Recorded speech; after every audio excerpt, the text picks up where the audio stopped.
بالله السميع العلي العظيم من الشيطان اللعين الرجيم. بسم الله الرحمن الرحيم. الحمد لله رب العالمين. الصلاة والسلام على سيدنا ونبينا وشفيعنا وطبيب قلوبنا ومولانا مقتدانا بالقاسم محمد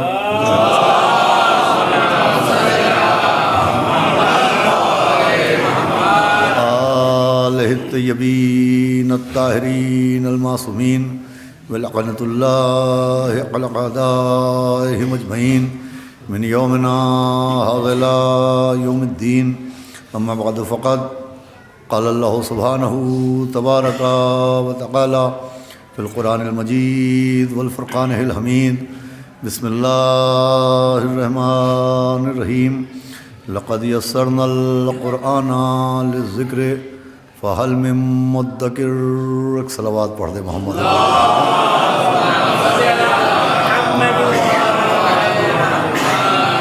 حضرات عزاداران جناب معصوم عالم، آپ کے سامنے اس بارگاہ حسینیہ زہرا سلام اللہ علیہا میں انجمن دستہ سپاہ مہدی کے تحت منعقد ہونے والے اس خمسہ مجالس میں بطفیل چہاردہ معصومین علیہم السلام اور خصوصاً بتائید معصوم عالم حضرت بطول بنت رسول جناب فاطمۃ الزہرا سلام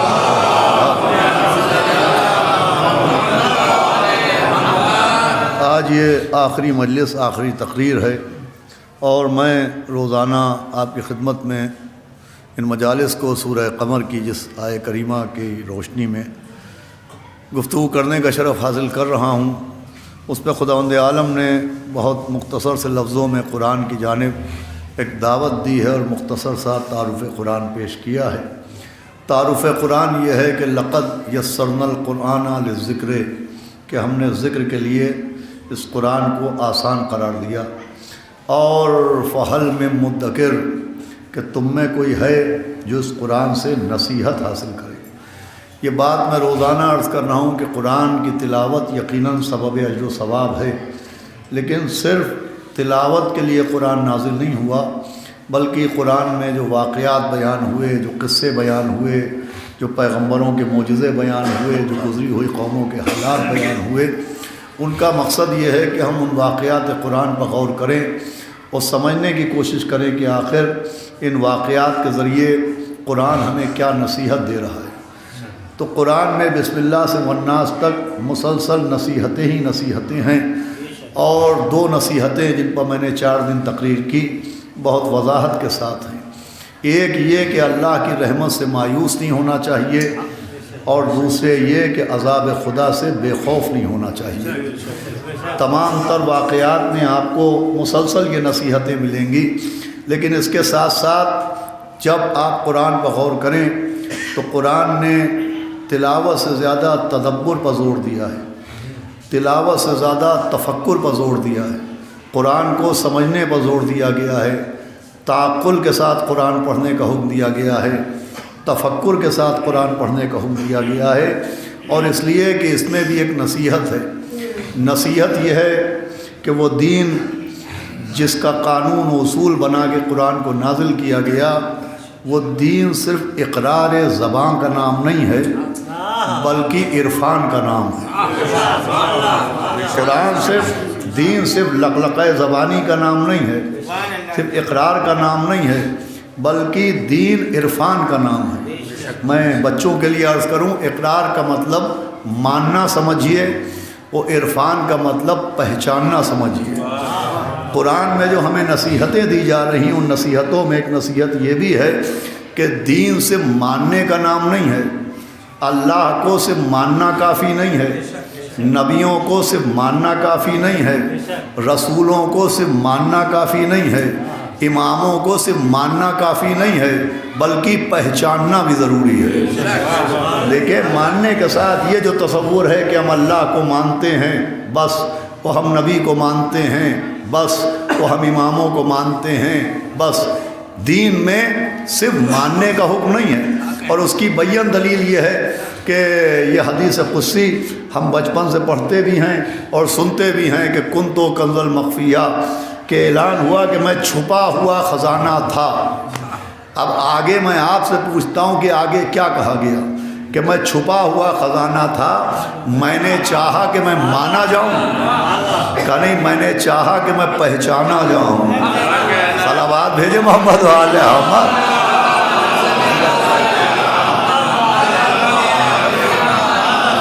اللہ بھی صرف اپنے کو منوانا نہیں چاہتا ہے، اللہ بھی اپنے کو پہچانوانا چاہتا ہے کہ میں نے چاہا کہ میں پہچانا جاؤں، اس لیے کہ مسئلہ اقرار کا نہیں ہے، مسئلہ عرفان کا ہے۔ دیکھیے اگر آپ اہل بیت اطہار کی گفتگو کیجئے تو آپ کو ایک شخص ایسا نہ ملے گا جو یہ کہے کہ ہم اہل بیت کو نہیں مانتے۔ جہاں تک ماننے کی بات ہے، مولا علی کو نبی کا داماد سب مانتے ہیں، جناب سیدہ کو نبی کی بیٹی سب مانتے ہیں، مولا حسن مولا حسین کو نبی کا نواسہ سب مانتے ہیں، اور صرف نواسے تک بات نہیں ہے۔ آپ کسی مسلمان سے پوچھئے کہ نبی کے بڑے نواسے کا کیا نام ہے یا نبی کے چھوٹے نواسے کا کیا نام ہے، تو ایک آدمی ادھر تشریف لے آئے، قبلہ صلوات پڑھنے آ جائیں۔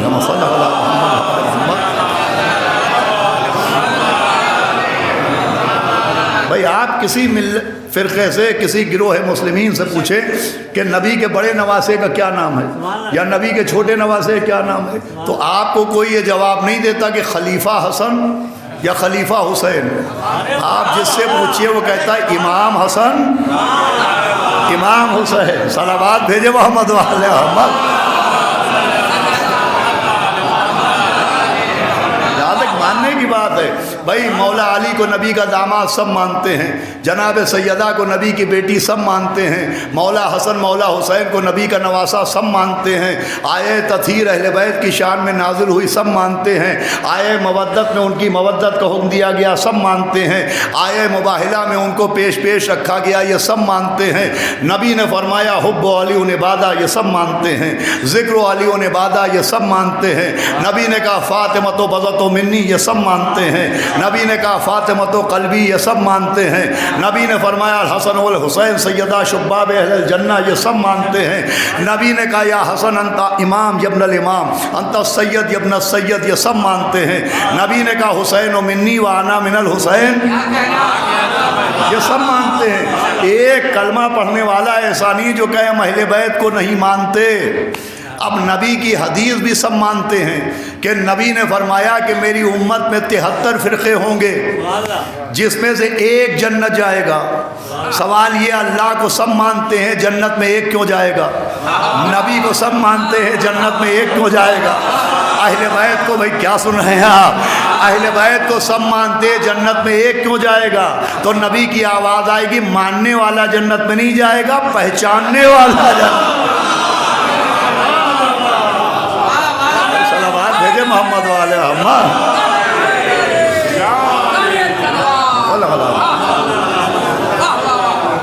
غور فرمانے بھائی پہچاننا ضروری ہے۔ قرآن کی ایک نصیحت یہ بھی صرف ماننا کافی نہیں ہے، پہچاننا ضروری ہے۔ اللہ اپنے لیے بھی چاہتا ہے میں چھپا ہوا خزانہ تھا، میں نے چاہا کہ میں پہچانا جاؤں، اور خود نبی بھی اپنے اہل بیت کو منوانا نہیں چاہتے ہیں، نبی بھی اپنے اہل بیت کو پہچانوانا چاہتے ہیں، اور اس کی دلیل یہ ہے کہ نبی ممبر پہ ہیں، آپ خطبہ دے رہے ہیں، مسائل شریعہ بیان کر رہے ہیں، نماز کے فوائد بیان کر رہے ہیں، روزے کی اہمیت بیان کر رہے ہیں، حج و زکوٰۃ کے مسائل بیان کر رہے ہیں۔ نبی ممبر پر مسائل شریعہ بیان کر رہے تھے، اتنے میں مسجد نبوی کے دروازے سے شہر علم کے دروازے کا بیٹا داخل ہوا۔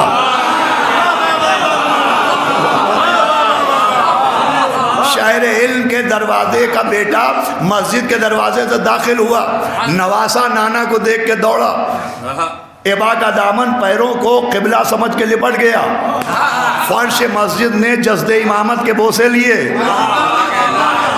کیا میں ان کو سمجھانے کی زیادہ کوشش نہیں کروں گا، اس لیے کہ اردو بیچاری ICU میں جا چکی ہے۔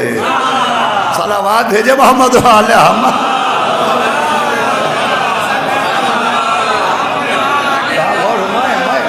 سمجھانے بوقت ضائع نہیں کروں کروں گا، جو سمجھ جائے گا وہ سمجھ جائے گا، جو نہیں سمجھے گا وہ بعد میں سمجھنے کی کوشش کرے گا۔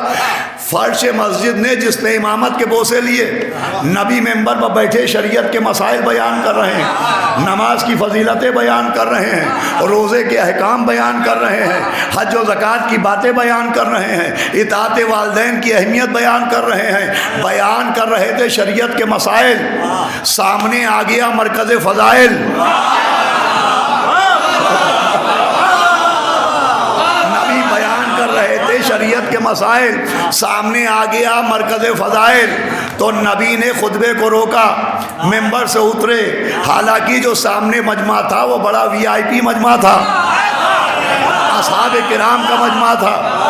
بھائی بلا تشبیہ میں اپنے بچے کو یہاں ساتھ لاتا اور وہ دوڑتے ہوئے فرش پر گر جاتا تو میں کسی بھی مرد مومن کو زحمت دیتا کہ آگے بڑھو، میرے بچے کو اٹھا لو، تو نبی کو بھی چاہیے تھا کہ کہتے کہ جاؤ حسین ابن علی کو گود میں اٹھاؤ، لیکن نبی نے اصحاب کو زحمت نہیں دی، سمجھایا کہ صحابیت بار امامت کو نہیں اٹھا سکتی۔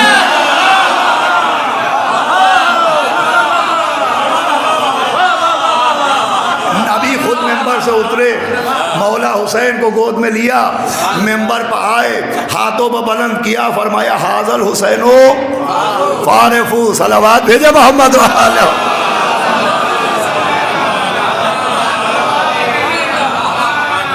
آپ نے غور فرمایا یہ ہے میرا حسین، اسے پہچان لو۔ نبی بھی چاہتے ہیں کہ مولا حسین کو پہچانا جائے، اپنے اصحاب سے کہہ رہے ہیں کہ یہ میرا حسین ہے، اسے پہچانو۔ اب دیکھیں مولا حسین نے جو کہا جیسے اصحاب مجھے ملے وہ کسی کو نہیں ملے، یہ جو نبی نے کہا تھا یہ میرا حسین ہے اسے پہچانو، یہ رات کی بات نہیں تھی، دن کی بات تھی، یہ اندھیرے کی بات نہیں تھی، اجالے کی بات تھی، یہ مقتل کی بات نہیں تھی، مسجد کی بات تھی۔ بھائی نبی دوپہر میں سورج کی روشنی میں حسین کو پہچانوا رہے ہیں، اور مولا حسین کہہ رہے ہیں جیسے مجھے ملے میرے نانا کو بھی نہیں ملے۔ وجہ یہ ہے کہ جس حسین کو نبی کے اصحاب دن کی روشنی میں نہ پہچان پائے، اسے اصحاب حسین چراغ بجھنے کے بعد بھی پہچان۔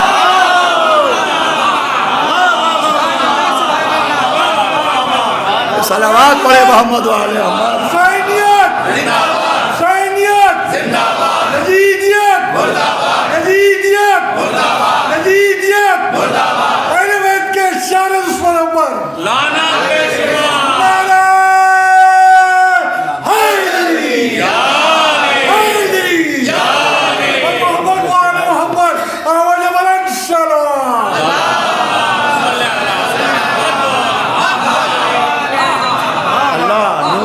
کے صدقے میں آپ کی آنکھوں کو منور فرمائے، صلوات بھیجے محمد والے محمد۔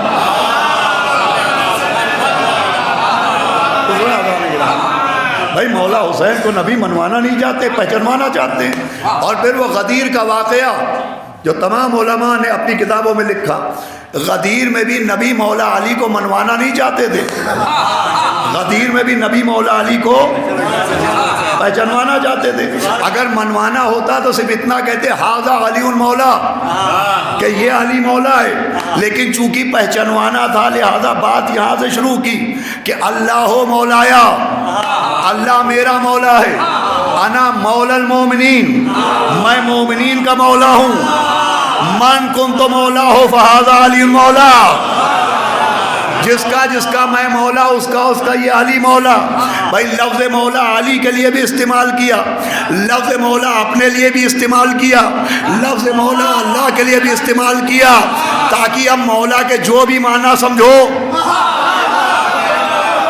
جو علی کے لیے سمجھنا وہی نبی کے لیے سمجھنا، جو نبی کے لیے سمجھنا وہی خدا کے لیے سمجھنا۔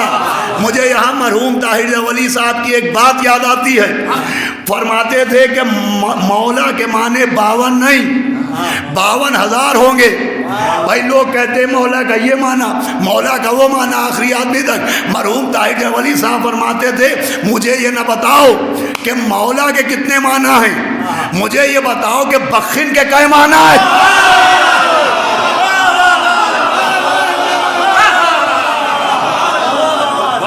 صلوات بھیجے محمد والے محمد۔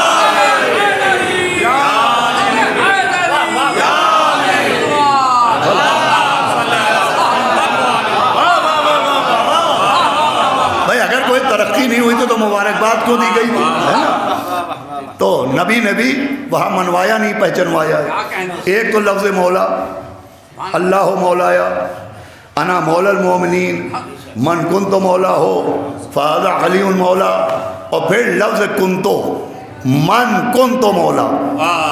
بھئی لفظ کنتو بھی بڑا جانا پہچانا ہے۔ کنتو کنز المخفیہ، میں چھپا ہوا خزانہ تھا۔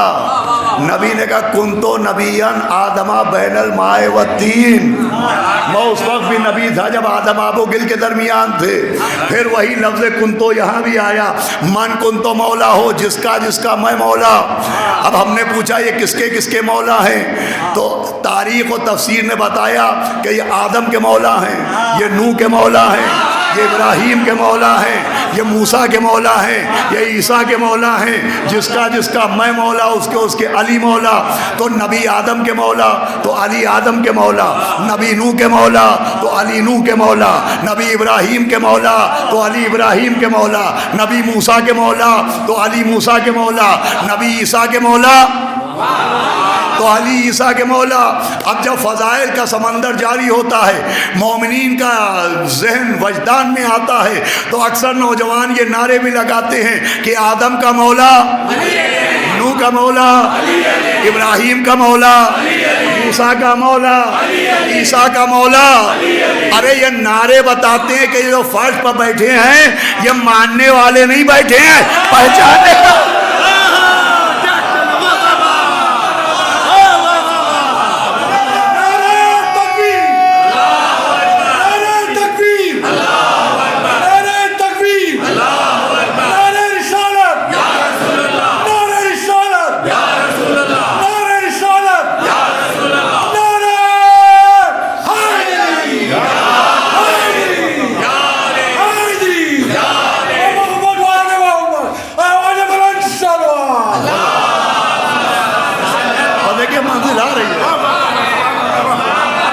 شہزادی کے سلسلے کی مجلس ہے، میں اختتام وہیں پکڑوں گا، صرف آپ کو اس تمہید کے ذریعے متوجہ کر رہا ہوں۔ تو غدیر میں نبی بھی مولا علی کو منوا نہیں رہے ہیں، پہچنوا رہے ہیں۔ اقرار کے لیے اعلان نہیں ہو رہا ہے، عرفان کے لیے اعلان ہو رہا ہے۔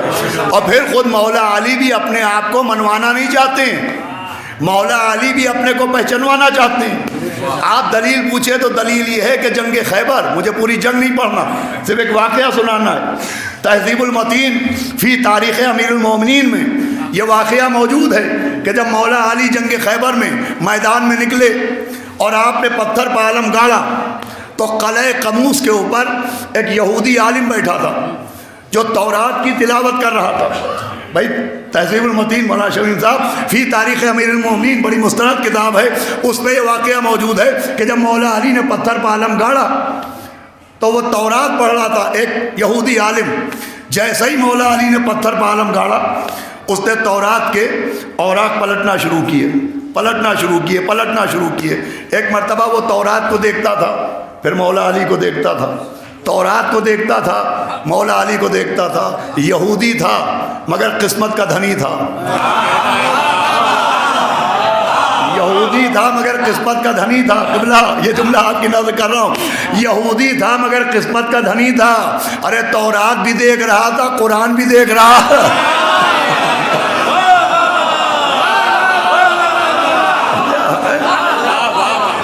اور اس نے اس کے بعد مولا علی سے پوچھا آپ کا نام کیا ہے؟ تو مولا علی نے فرمایا میرا نام علی ہے۔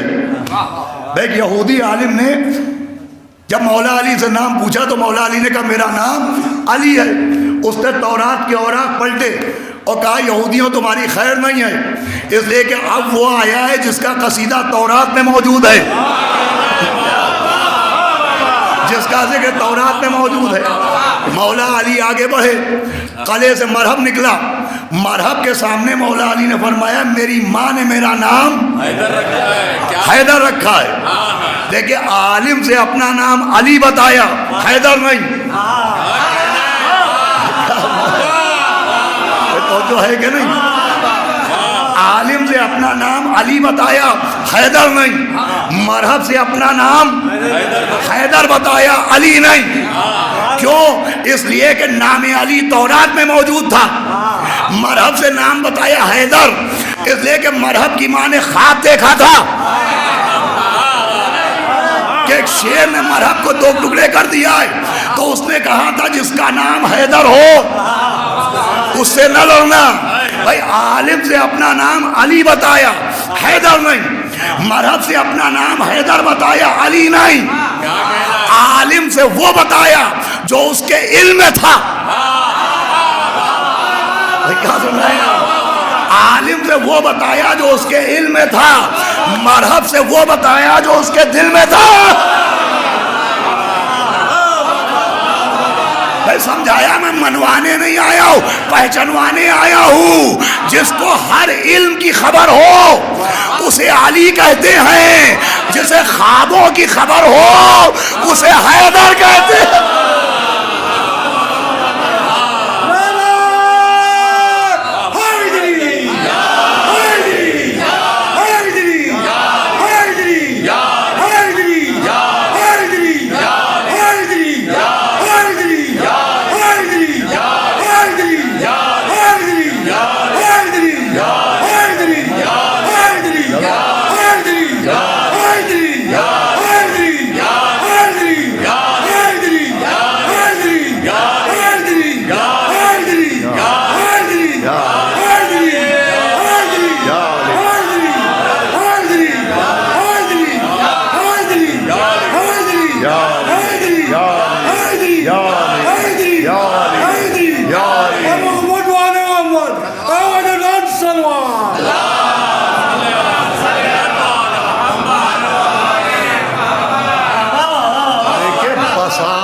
بصارت سے زیادہ اہمیت بصیرت کی ہے۔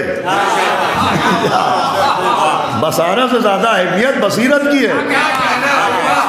جہاں صرف بصارت ہوتی ہے، جہاں صرف بصارت ہوتی ہے وہاں پہلے امام کو نبی کے ہاتھ پر دیکھا جاتا ہے مگر نہیں مانا جاتا، اور جہاں بصیرت ہوتی ہے وہاں 12ویں کو بغیر دیکھے مانا جاتا ہے۔ بصارت ہونا اور ہے، بصیرت ہونا اور ہے۔ ارے بصیرت ہی تو ابو بصیر بناتی ہے۔ صلوات بھیجے محمد و اہل محمد۔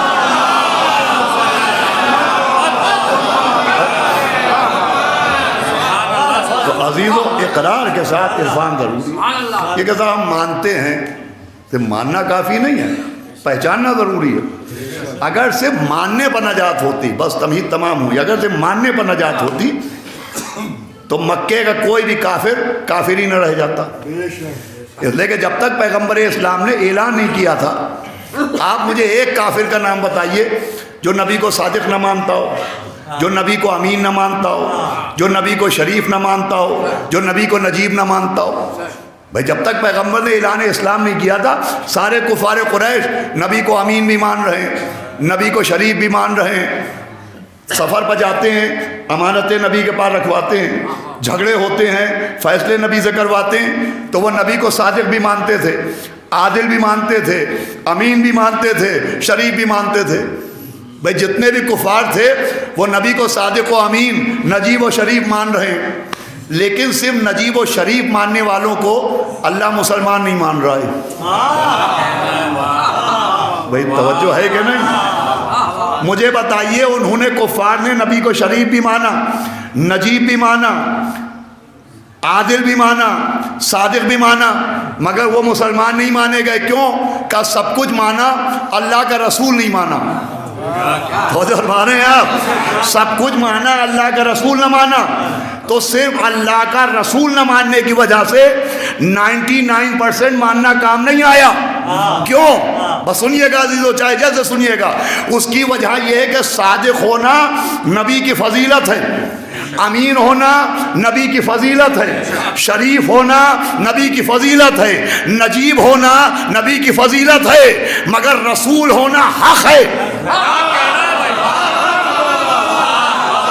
جو سنیے گا، رسول ہونا حق ہے۔ انہوں نے فضیلت کو مانا، حق کو نہیں مانا، حق کو نہیں پہچانا۔ ایک پیغام دیا جا رہا ہے، صرف فضیلت ماننا کافی نہیں ہے، حق کو پہچاننا بھی۔ بھئی آپ کی توجہ منقطع تو نہیں ہوئی؟ صرف فضیلت ماننا کافی نہیں ہے، حق کو پہچاننا ضروری ہے۔ اب جیسے نجیب ہونا نبی کی فضیلت ہے، شریف ہونا نبی کی فضیلت ہے، صادق ہونا نبی کی فضیلت ہے، امین ہونا نبی کی فضیلت ہے، لیکن رسالت ان کا حق ہے۔ ویسے ہی مولا علی نبی کے بھائی ہیں، یہ فضیلت ہے، مولا علی نبی کے داماد ہیں، یہ فضیلت ہے، مگر خلافت ان کا حق ہے۔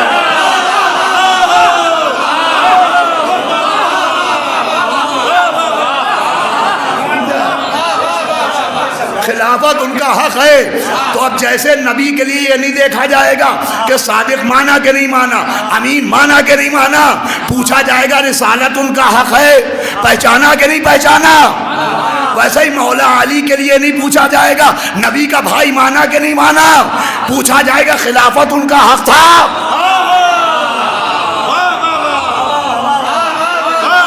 بات آ رہی، پہچانا کہ نہیں پہچانا۔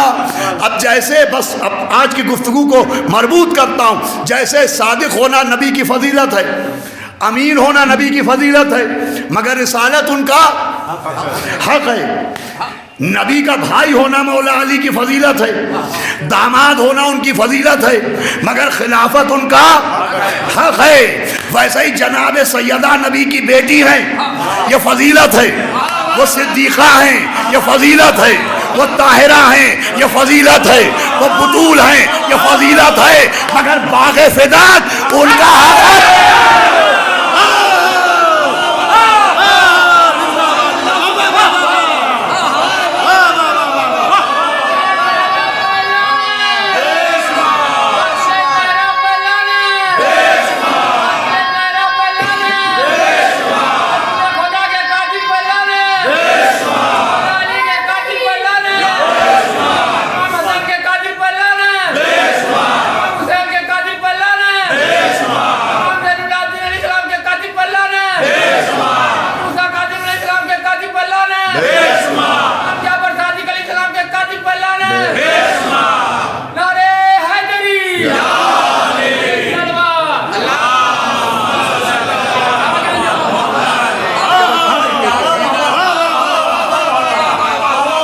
صدیقہ ہونا، طاہرہ ہونا، ام ابیہہ ہونا، ام الفضائل ہونا، بطول ہونا، بنت رسول ہونا، یہ ان کی فضیلت ہے، مگر فضل ان کا حق ہے۔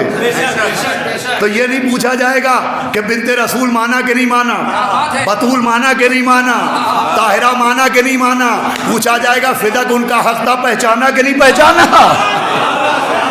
صلوات بھیجے محمد و آل محمد۔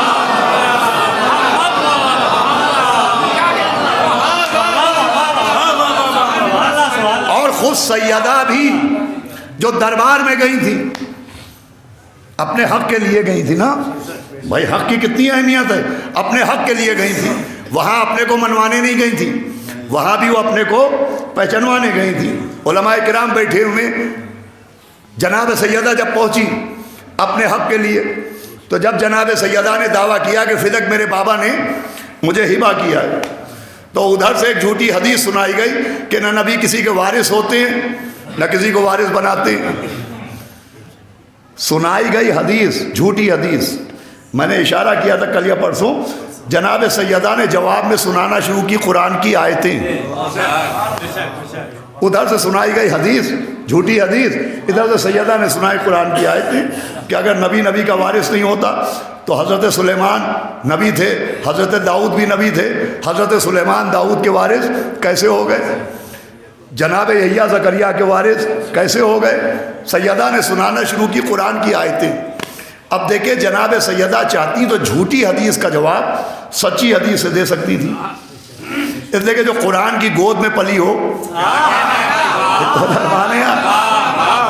اس کے بعد حدیثوں کی کیا کمی تھی، لیکن سیدہ نے جھوٹی حدیث کے جواب میں سچی حدیث نہیں سنائی، حدیث کے جواب میں سنائی قرآن کی آیتیں۔ دیکھیں علماء کرام تشریف فرمائیں، میں بہت مشکور ہوں کہ آپ حضرات نے بڑا حوصلہ بڑھایا مجھ کم علم اور لا علم کا، اور میں مولانا قیصر عباس صاحب کا ہی بڑا مشکور ہوں، یہاں نہیں ہے، جن کے حکم کے اوپر میں یہاں حاضر ہوا، ان کے حکم کی تعمیل کر رہا ہوں، علماء کرام کی موجودگی میں عرض کر رہا ہوں کہ جناب سیدہ نے حدیث کے جواب میں حدیث نہیں سنائی، جھوٹی حدیث کے جواب میں حدیث نہیں سنائی، قرآن کی آیتیں سنائی۔ اس کا سبب کیا تھا؟ تو سبب یہ ہے کہ شریعت میں دو لفظیں ہیں شرعی زبان میں، ایک لفظ کافر اور ایک لفظ فاجر. ایک لفظ کافر، ایک لفظ فاجر. کافر فاجر ضرور ہوتا ہے لیکن ہر فاجر کافر نہیں ہوتا ہے. بھلا صلوات کا سہارا دے محمد والے محمد. آپ حضرات کی اجازت سے میں عرض کرتا ہوں اپنی زبان میں، ایک لفظ کافر اور ایک لفظ فاجر.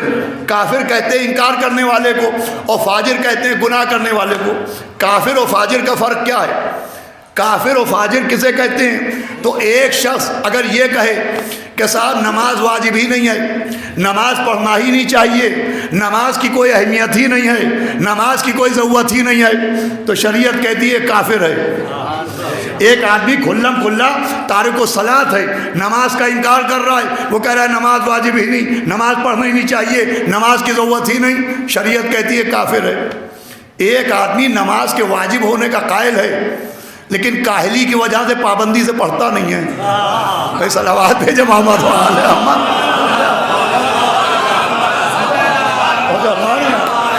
وہ منکر نماز نہیں ہے لیکن پابندی سے پڑھتا نہیں ہے، شریعت کہتی ہے یہ ہے فاجر. ایک آدمی کھلم کھلا انکار نماز کرے وہ کافر ہو جاتا ہے، لیکن ایک آدمی نماز کا انکار نہیں کر رہا ہے لیکن پابندی سے پڑھ نہیں رہا ہے، یہ ہے فاجر.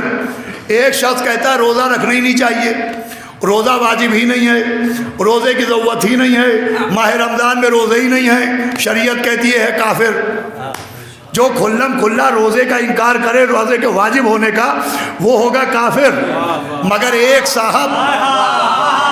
صاحب روزے کو واجب مانتے ہیں لیکن ندیدے پن کی وجہ سے رکھ نہیں پاتے ہیں. صلوات بھیجے محمد والے محمد.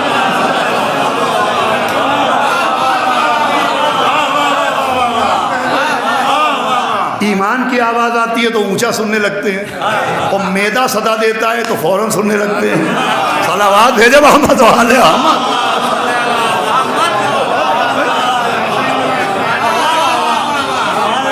شریعت کہتی ہے یہ صاحب ہیں فاجر، جو بغیر کسی وجہ کے روزہ نہیں رکھ رہے یہ ہیں فاجر.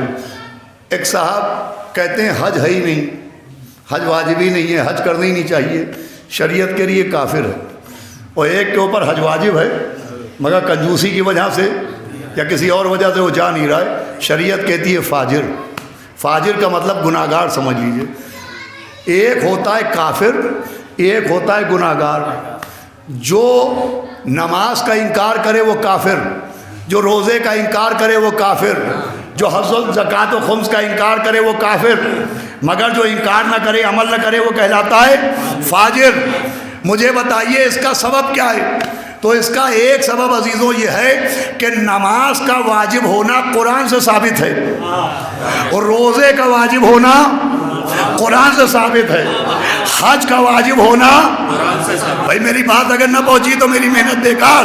قرآن سے ثابت ہے. زکوٰۃ کا واجب ہونا قرآن سے ثابت ہے. خمس کا واجب ہونا قرآن سے ثابت ہے. اس کا مطلب جو قرآن سے ثابت ہو اس کا انکار کرنے والا گناہگار نہیں ہوتا. میری بات پہنچ رہی ہے کہ نہیں؟ کافر ہوتا ہے.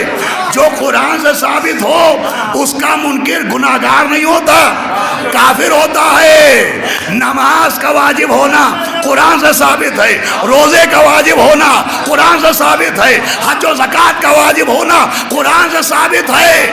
سلام حکمت ظاہرہ پر.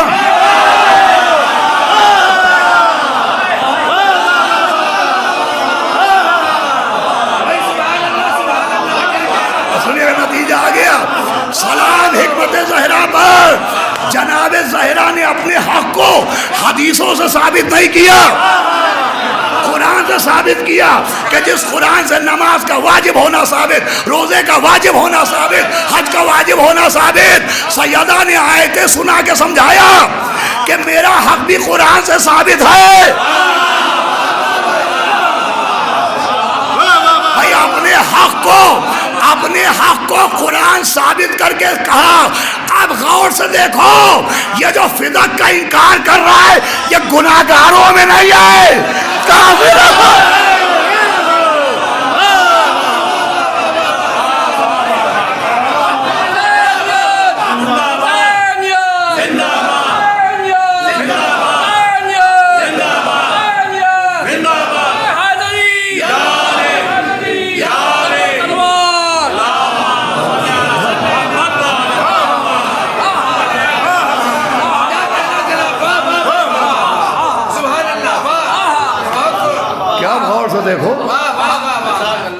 بیٹھا ہے؟ گناہگار بیٹھا ہے یا کافر بیٹھا ہے؟ گناہگار کی بخشش ہو جائے گی، کافر کی نہیں ہوگی۔ شریعت دو گواہیاں چاہتی ہے۔ سیدہ نے اپنے دشمنوں کے کفر کی دونوں گواہیاں پیش کی۔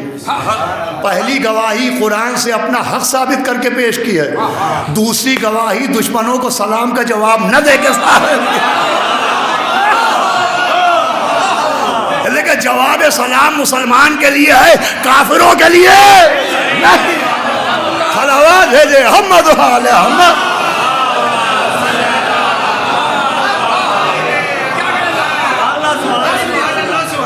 سیدہ اپنے حق کو پہچانوانے گئی۔ خالی ماننا کافی نہیں کہ ہم مانتے ہیں، نبی کی بیٹی مانتے ہیں، بطول مانتے ہیں، صدیقہ مانتے ہیں، طاہرہ مانتے ہیں۔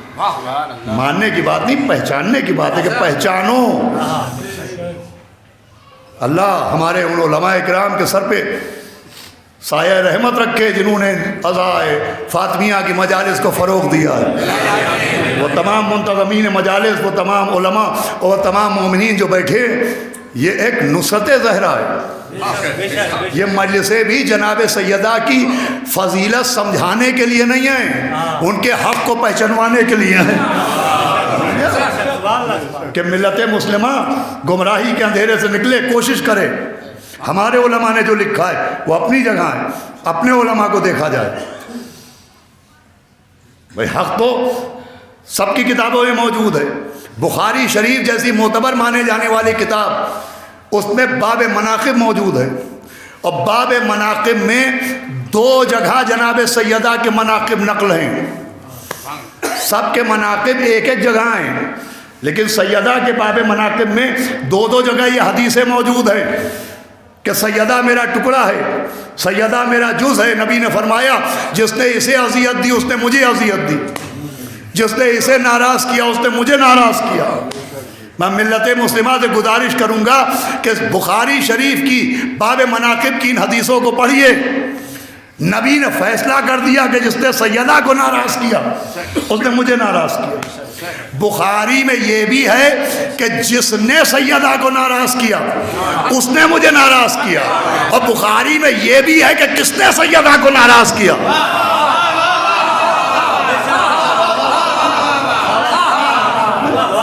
بھائی باب الوصایا بھی قرآن بخاری میں ہے، اس میں 2 جگہ یہ روایت موجود ہے کہ جناب سیدہ اپنے حق کے لیے، اپنے فدق کے لیے گئی، لیکن خالی ہاتھ ان کو لوٹنا پڑا۔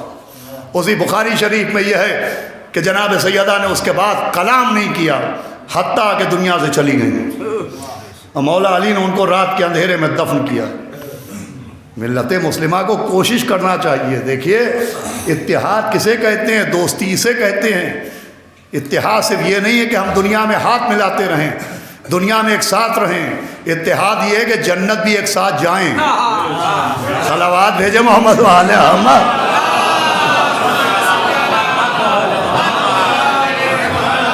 یہ جناب سیدہ کی مجالس دعوت حق ہیں، اور یہ صرف ہماری شیعت کی دلیل نہیں ہے، ہمارے قلب کی سخاوت کی دلیل ہے۔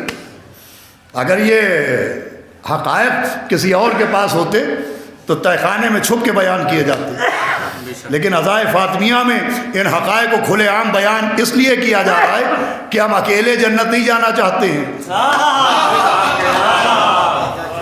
ہم سب کو ساتھ لے کے جنت جانا چاہتے ہیں۔ اب کسی کے پیروں میں ابن ملجم لپٹ جائے تو ہم کیا کریں؟ کسی کے ماتھے پر شمر چپک جائے تو ہم کیا کریں؟ صلوات بھیجے محمد و آل محمد۔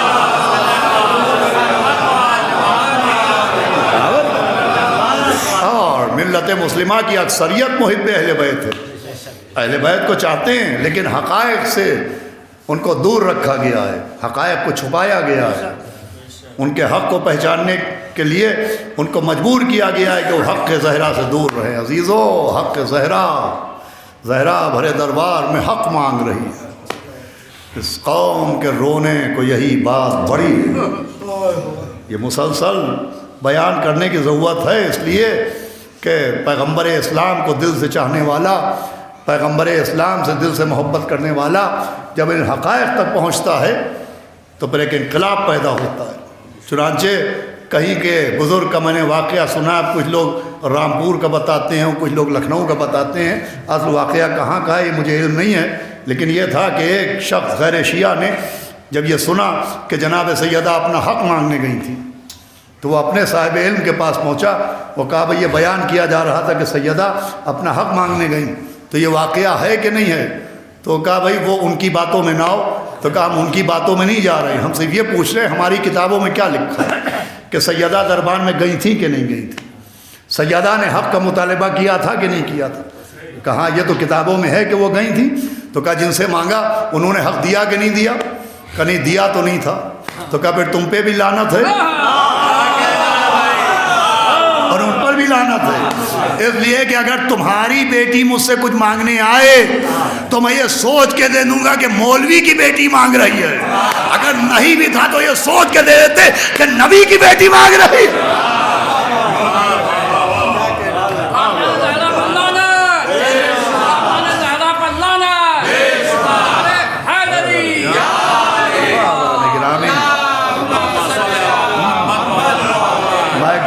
سے تمام منتظمین کا،